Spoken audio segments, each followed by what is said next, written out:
So before being in ministry, I had a 4-year stint as a radio DJ, kind of working with different stations, and ultimately got really interested in radio shows, kind of the old shows that if you still go to Cracker Barrel for breakfast or any kind of meal, you see that there are still some cassette tapes. Kids, do you know what those are? Cassette tapes that are... I guess a rendition or a recording of some of these old narrative radio shows that used to be one of the only sources of entertainment for people back in the 1920s, 30s, 40s, where everybody would gather around. And there was one series called Father Knows Best that was a radio show starring Robert Young, that ran from about 1949 to 1952, long before I was born. But it went into a TV show where there was a man, the same, that worked in an insurance agency. But the focus of the series was not on where he worked, but his home life. And coming through the door whenever the day was done, he would bust in and say, "Honey, I'm home." Yeah, Joanne, you know it. "Honey, I'm home." And it would focus on their life together as people raising children and trying to figure out how to make their way as guides in the world. And as I did more research on this show, I actually realized that the title, Father Knows Best, is based on the title Mother or Mama Knows Best that existed long before in songs, in fiction, and lots of different ways of entertainment that were before these early 1900s renditions of entertainment. And so, Mama Knows Best.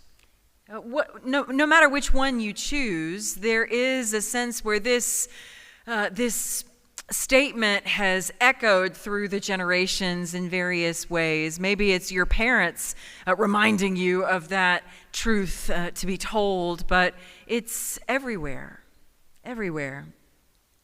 And so I want to think a little bit about today the fact that this Ascension Sunday that we are experiencing together after 50 some odd days of specifically celebrating the resurrection of Jesus in the wake of Easter, thinking about the words and the gravity of this particular prayer that is said in the Gospel of John, and the echoes of that prayer that continue to live in our words and in our lives as we live out our legacy in our families, but also this local church, and then our larger tradition of which we are a part.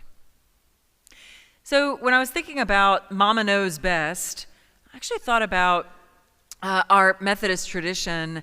And if you think of anybody for whom that statement would be true, it would be Susanna Wesley, who is really the mother of Methodism in some ways. Her son was John, who was ultimately the founder, but John wouldn't be John without Susanna. And there are so many wonderful stories about John's relationship with his mom, even as he had 19 siblings, 10 who lived ultimately into adulthood. And he revered his mother's formation and advice in so many different ways throughout his life. Particularly, we see that John shared his advice of the way that Susanna shaped her son's character and had an impact on countless lives through him. He shared this advice through his published journal that was shared on August 1st, 1742, on the day of her death. And it was right around her funeral. So he hoped in sharing all of these different pieces of advice that still lived in his brain and took up real estate in his heart, he hoped that that would help other families caring for a numerous bunch, as the Wesleys tended to be. The advice that she gave, that he chronicled, came from a variety of topics, from forgiveness to discipline, from sleep to food and diet to Sabbath. One of the points of advice was on focus and the importance of focus as a long game of attention in life. And he said in the Wesley household, 9 to noon and 2 to 5 o'clock were observed for all of the children's education, a top priority for Susanna, a woman that was probably called to ministry, but at the time this was the platform she had to share her gift. And he said, it is almost incredible what a child may be taught in a quarter of a year by vigorous application. It's amazing what we can learn through a long obedience in the same direction by vigorous application. He remembered of her. We probably can all think of ways that the people in our lives, whatever we name them, mother, father, mentor, and the like, the legacy these people left us. Particularly as we think about our mothers, whenever we have these thoughts, maybe there are as many different colors of happiness versus sadness that can be found as people in this room. Whether you had a bad relationship and your lessons that you're living now are in spite of them, or you had a great and very healthy relationship with them and your lessons that you are living and continuing to learn are because of them. It is an important thing to take a moment at times, like today, and create space to say, how are these words, these lessons, these perhaps assurances spoken over our lives, how are they rooting in our hearts and our very souls and making an impact on how we live and how we call others to live? I think about my own mom, who was a research and study skills teacher in the public schools here for 30 years. I couldn't do anything bad in grammar. It would always be caught, right?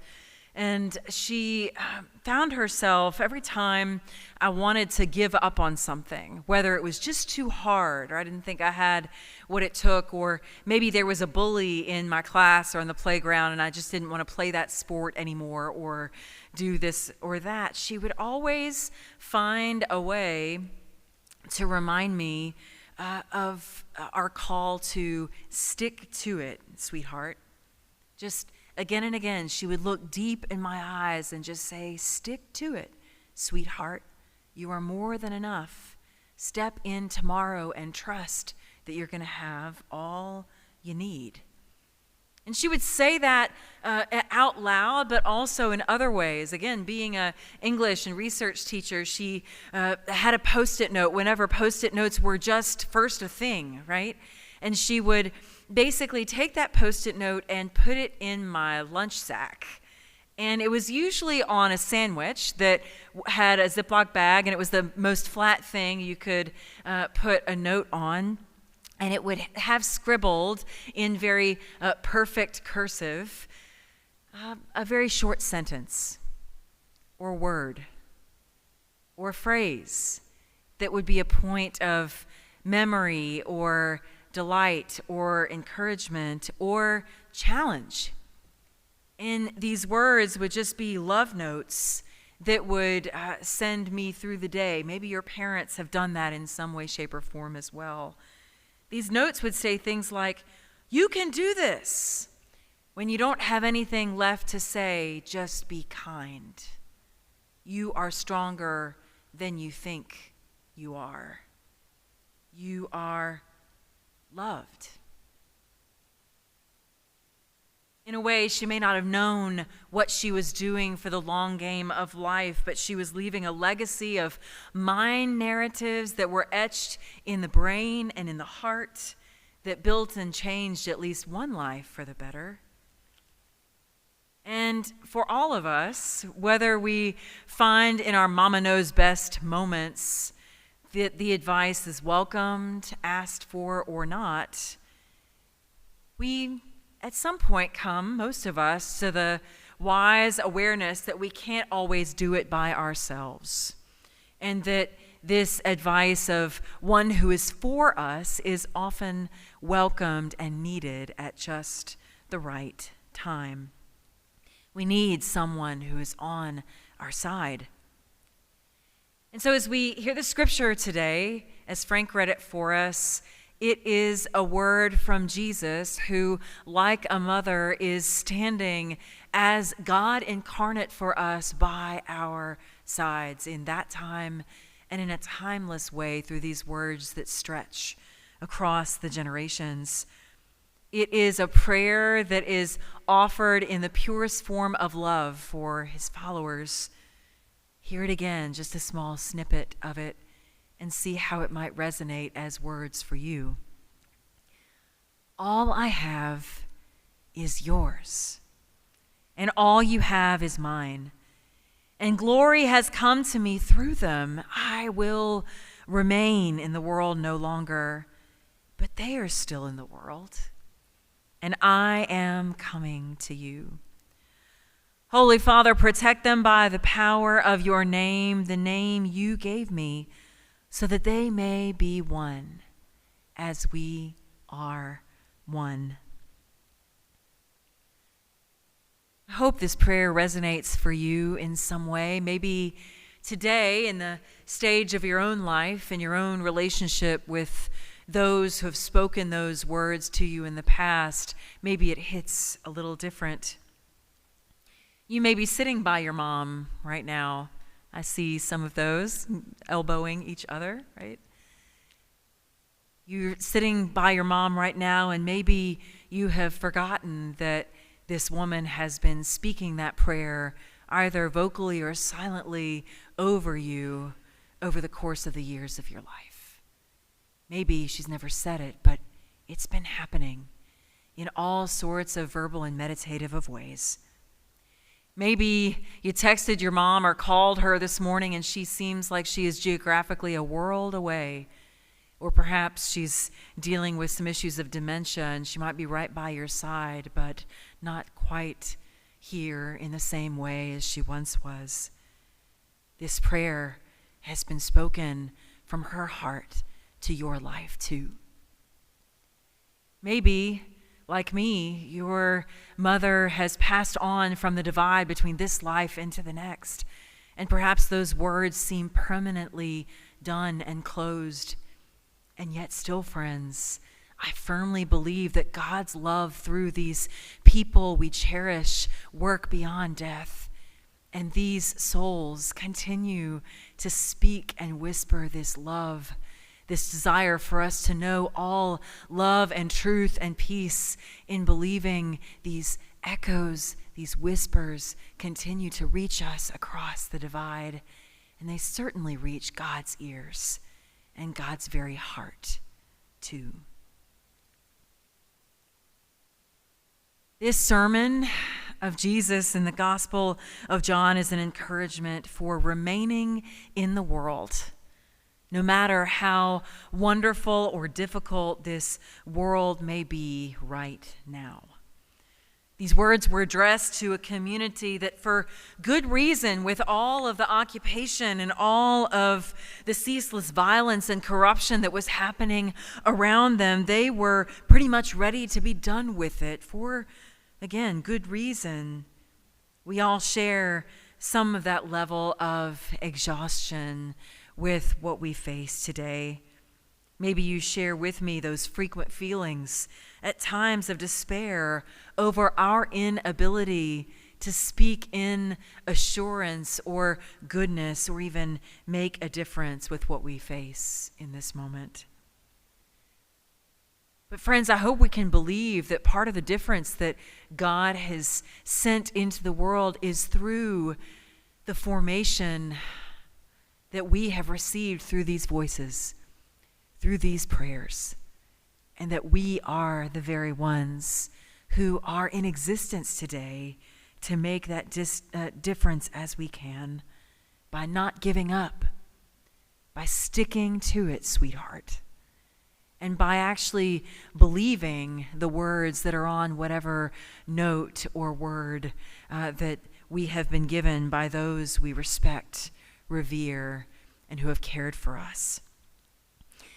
And so today, I pray that you'll take a moment before you go off to brunch, before you go off to your house and get whisked into other tasks. Take a minute with your yellow note and think about whatever you're facing today and what that word of encouragement might be from the person who has cared for you most. Is it a word, a phrase, a sentence of comfort, of challenge, of encouragement? Maybe even of humor and delight so that you can walk through this world with a little lightness and spring in your step in a way that you couldn't conjure for yourself. Before our time of closing today, I hope that you'll actually write that message on this piece of paper and take it with you as a gift for yourself.